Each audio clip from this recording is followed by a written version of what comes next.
Hello everyone, welcome to this month's Gosho study. We'll be studying the Gosho on attaining Buddhahood this lifetime. This is the Gosho passage that we are studying this month, and we previously did so in February 2017. Very quickly, let's dive into the background of this Gosho. As the original letter no longer exists, the precise date and name of the recipient is actually unknown. However, it is traditionally held to have been written around 1255 and addressed to Toki Jonin. Now, who is Toki Jonin? Now, he is a man of considerable knowledge in Buddhism and is 5 years older than the Daishonin. A year after Nichiten Daishonin proclaimed Nam-myoho Renge-kyo, he became his first lay disciple. On record, Toki Jonin went on to receive many important goshos from the Daishonin, such as the object of devotion for observing the mind, which is one of the 5 major goshos. Now, throughout his life, Toki Jonin maintained unwavering support for the Daishonin, and his home was often used as a rallying point for fellow disciples. Now, before going into the gosho proper, I'd like to stress to everyone, especially the student and youth division, that this is a very significant and important gosho.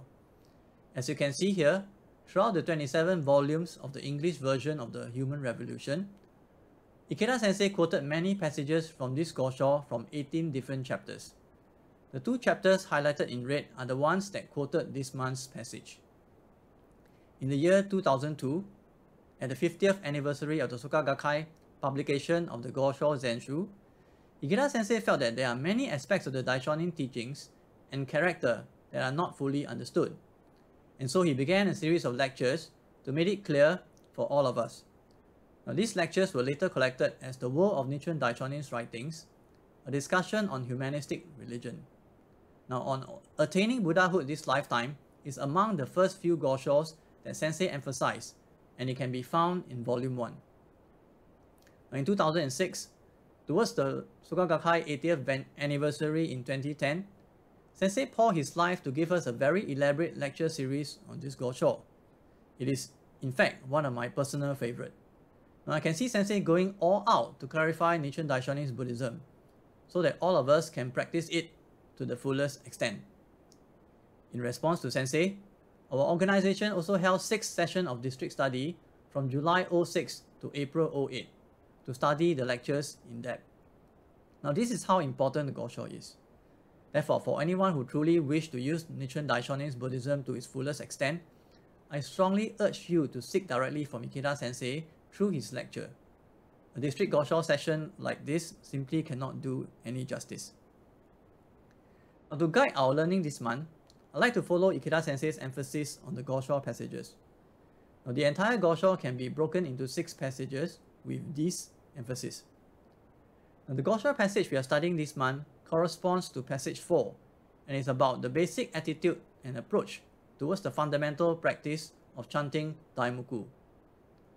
But in order to appreciate this passage, I would need to introduce 2 terms highlighted by Sensei in the prelude lecture where he spoke about the profound meaning of chanting Daimoku.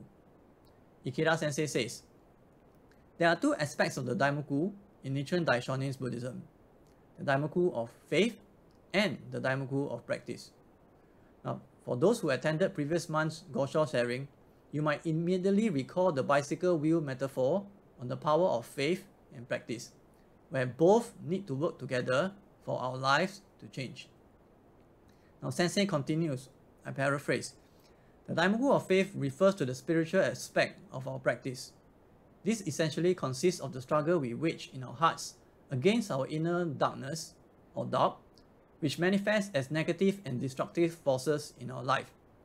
It means breaking through the doubt clouding our Buddha nature and bringing forth the state of Buddhahood through the power of faith. Now, to summarize all this, it simply describes the attitude or belief that we must adopt to practice Nichiren Buddhism. It is none other than to first substitute faith for wisdom and extinguishing doubt, and then quickly start to practice to gain actual proof. Now, in terms of this month's gosho, 2 sections corresponds to attitude, or the need to substitute faith for wisdom. Here, we can see that the Daishonin is advocating that the Buddha and an ordinary being can be one and the same. The difference lies in the state of their mind. He says, when deluded, one is called an ordinary being. But when enlightened, one is called a Buddha. Now, this teaching is only expounded in the Lotus Sutra. Now, all the other Buddhist sects who were based on a multitude of other sutras during the Daishonin's time, and even today, held that an ordinary being and the Buddha cannot be the same entity, and there is an insurmountable divide between them. The Daishonin's teaching was therefore a revolutionary concept that turned the prevailing Buddhist thoughts of the times on its head. Now, knowing that there's no need for his disciples to understand every bit and detail of the Buddhist doctrines before they can start the Buddhist practice of chanting Nam-myoho Renge Kyo, the Daishonin would use very simple and daily life relatable examples to help his disciple quickly grasp his teachings. In this Gosho, the Daishonin referenced bronze mirrors that were common during that era. As can be seen here, the Daishonin uses the metaphor of a tarnished mirror to describe a life state shrouded by fundamental darkness or doubt. On the other hand, he uses a clear mirror to illustrate a life that is enlightened to the ultimate truth. Now, when polished, even a tarnished mirror that does not reflect anything will become a clear mirror that clearly reflects everything. And so he writes, this is similar to a tarnished mirror that will shine like a jewel when polished. A mind now clouded by the illusions of the innate darkness of life is like a tarnished mirror. But when polished, it is sure to become like a clear mirror, reflecting the essential nature of phenomena and the true aspect of reality. And Daishonin continues, how should you polish it? Only by chanting Nam-myoho Renge Kyo. Now, this brings us to the second aspect of the Daimoku, which is the Daimoku of practice. Now, Ikeda Sensei says, I paraphrase, the Daimoku of practice refers to chanting Nam-myoho Renge Kyo ourselves and also teaching it to others. It means making efforts in word and deed for the happiness of ourselves and others as evidence of our spiritual struggle against the inner negativity and illusion. Sensei continues in the New Human Revolution, Volume 16, Shoring.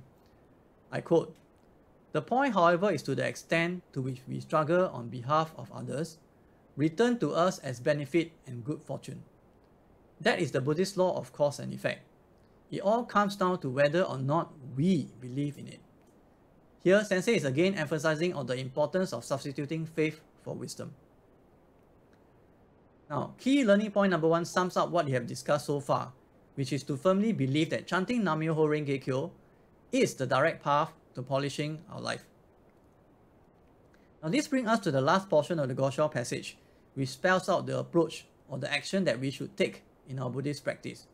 It reads, arouse deep faith and diligently polish your mirror day and night by chanting Nam-myoho Renge Kyo.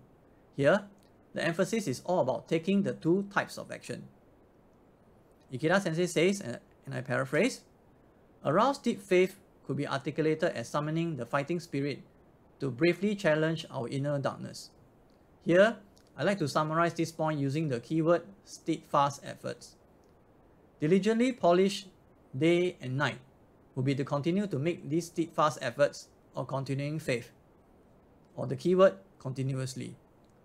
Now together, this corresponds to key point learning number 2, which states that the key to victory in life is continuous and steadfast faith. Now this is certainly self-explanatory, for our life will change according to the amount of effort we put in. Whether or not we continue to show actual proof depends on whether we continue to engage in the 3 ways of faith, practice, and study. Now with this, I'd like to sum up today's sharing with a guidance from Ikeda Sensei. Now Ikeda Sensei says, chanting Daimoku is the only way to truly polish our lives at the deepest level.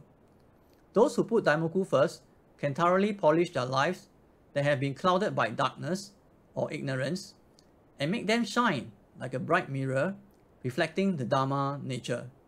Chanting is a process of polishing and forging our lives, which is why our heart of faith is so important. Sensei continues, chanting Daimoku is our fundamental Buddhist practice for carrying out our human revolution or inner transformation. To chant with a strong vow or commitment, thereby deepening our own determination and conviction, activating the protective functions of the universe, and achieving absolute victory is the essence of chanting in Nichiten Daishonin Buddhism. Thank you all for listening.